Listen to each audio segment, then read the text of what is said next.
कुत्तों को क्या श्राप दिया था द्रौपदी ने। पांचाल राज्य के राजा द्रुपद ने अपनी बेटी द्रौपदी का स्वयंवर अपनी राजधानी कांपेल्य में रखा था। शर्त थी कि जो भी व्यक्ति पानी में छवि देखकर ऊपर घूमती मछली की आंख पर निशाना लगाएगा उसी से द्रौपदी का विवाह होगा। स्वयंवर में तमाम राजा पहुंचे, हिस्सा लिया और असफल हुए। आखिर में ब्राह्मण वेश में पांचों भाइयों संग पहुंचे अर्जुन ने ये कारनामा कर दिया। अर्जुन ने उनके गले में वरमाला डाल दी। द्रौपदी को लेकर अर्जुन पहुंचे कुंती के पास और कहा कि भिक्षा लेकर आया हूँ। कुंती ने ये जाने बिना कि भिक्षा क्या है अर्जुन से कहा कि उसे पांचों भाइयों में बांट लो। इस तरह से द्रौपदी पांचों भाइयों की हो गई। जब द्रौपदी को अपने बट जाने का एहसास हुआ तो उन्होंने एक शर्त रखी। शर्त की एक बार में वह एक ही भाई के साथ रहेगी। तब पांडवों में से दूसरा कोई उनके कक्ष में नहीं आ सकता।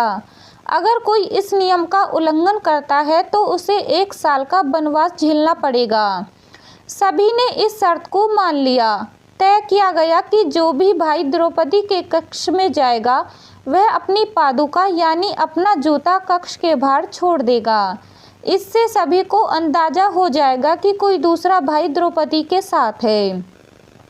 एक बार द्रौपदी के साथ युधिष्ठिर थे, लेकिन तब ही कक्ष में अर्जुन भी पहुंच गए। उन्होंने दोनों को साथ देख लिया। इससे द्रौपदी और युधिष्ठिर तो लज्जित हुए ही, अर्जुन भी शर्मसार हो गए। लज्जित द्रौपदी को अर्जुन पर खूब गुस्सा आया। उन्होंने बेहद गुस्से में अर्जुन से पूछा कि क्या उन्हें बाहर पादुका नहीं दिखी।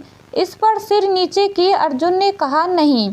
इसके बाद अर्जुन और भीम उस पादुका की खोज में निकल पड़े। एक जंगल में उन्हें कुछ कुत्ते युधिष्ठिर की पादुका से खेलते दिखे। जब उन्होंने आकर पूरा माजरा द्रौपदी को कह सुनाया तो गुस्से से तमतमाई द्रौपदी ने कुत्तों की समूची प्रजातियों को श्राप दे दिया। समूची प्रजाति को श्राप देने की वजह ये थी कि किस कुत्ते ने युधिष्ठिर की पादुका चुराई, ये तय नहीं किया जा सकता। द्रौपदी ने श्राप दिया कि एक कुत्ते की वजह से उन्हें लज्जित होना पड़ा है। जैसे उनकी निजी क्षणों को किसी और ने देखा, वैसे ही कुत्तों की पूरी प्रजाति अब लज्जित होगी। वह सभी के सामने सहवास करेंगे और हंसी का पात्र बनेंगे। द्रौपदी इस स्थिति में केवल इसी वजह से पहुंची थी क्योंकि उनके 5 पति थे। अगर उनका विवाह केवल एक के साथ होता तो शायद इस तरह की स्थिति न आती। ऐसे में सवाल उठता है कि आखिर क्यों द्रौपदी के 5 पति हुए, वह भी तब जबकि महाभारत की कथाओं के मुताबिक द्रौपदी सामान्य स्त्री नहीं थी। वह तो यज्ञ से जन्मी थी। उन्हें माँ काली का अवतार माना जाता है। इसका उत्तर भी महाभारत की ही एक कहानी से मिलता है। द्रौपदी ने योग्य वर की लालसा में महादेव की साधना की थी। महादेव प्रसन्न हुए तो द्रौपदी ने उनसे कहा कि मैं अपने लिए योग्य वर चाहती हूँ। महादेव ने पूछा, तुम्हारे मुताबिक योग्य वर में क्या गुण होने चाहिए। द्रौपदी ने अपने पति में 5 गुण चाहे। उन्होंने कहा, मेरा पति धर्म का प्रतीक हो, उसमें हनुमान जैसी शक्ति हो, वह परशुराम जैसा धनुर्धर हो, ऐसी सुंदरता हो कि समय भी उसके लिए ठहर जाए और उसमें अतुलनीय सहन शक्ति हो। महादेव ने द्रौपदी की इच्छा पूर्ति का वरदान दिया। हालांकि ऐसे गुण एक ही व्यक्ति में मिलना बेहद मुश्किल या कहे कि नामुमकिन है। लिहाजा द्रौपदी स्वयंवर में भले ही अर्जुन द्वारा जीती गई, लेकिन उन्हें 5 भाइयों के साथ रहना पड़ा क्योंकि वह इन्हीं गुणों के प्रतीक थे। युधिष्ठिर धर्मराज थे, भीम महाबली, अर्जुन धनुधर, नकुल बेहद सुंदर और सहदेव में सहन शक्ति अतुलनीय थी।